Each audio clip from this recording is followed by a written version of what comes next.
देखिए, बहुत ही जबरदस्त इसका असर पड़ रहा है, क्योंकि 26 तारीख हम लोग के लिए डेडलाइन था कि इंडिया से जो माल चला जाएगा तो 25% जाएगा, इसके बाद वाला 50 हो जाएगा।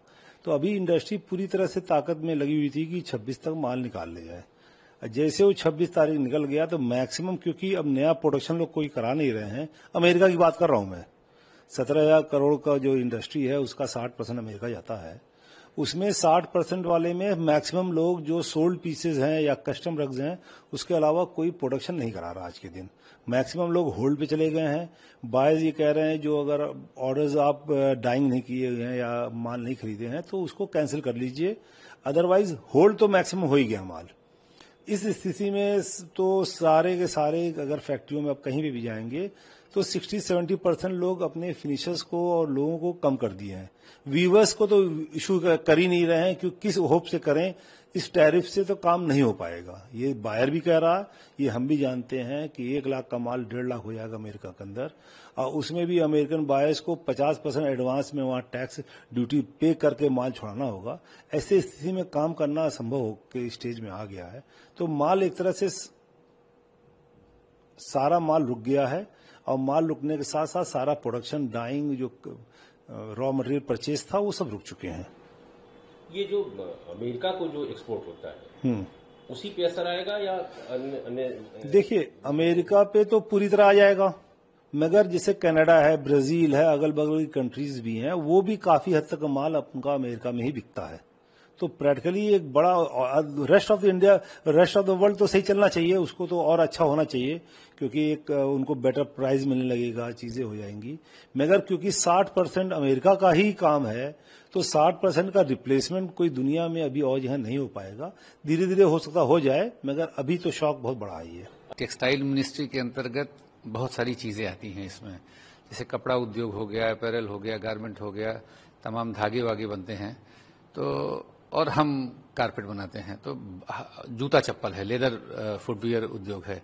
तो बाकी हमारे देश के कालीन को छोड़ के बाकी के जो प्रोडक्ट हैं, इनका एक्चुअली जो हमारे देश में उत्पादन होता है उसका बहुत बड़ा भाग यहीं पे खर्च हो जाता है, वो यहीं पे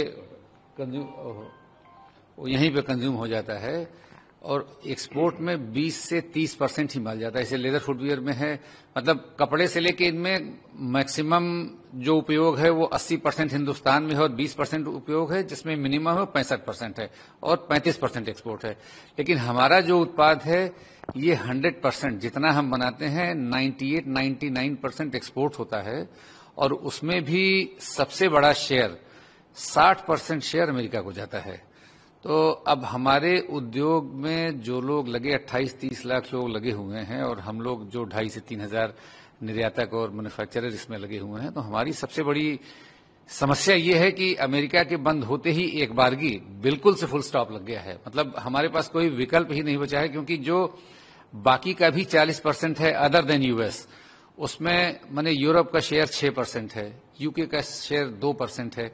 इस तरह से छोटे छोटे देशों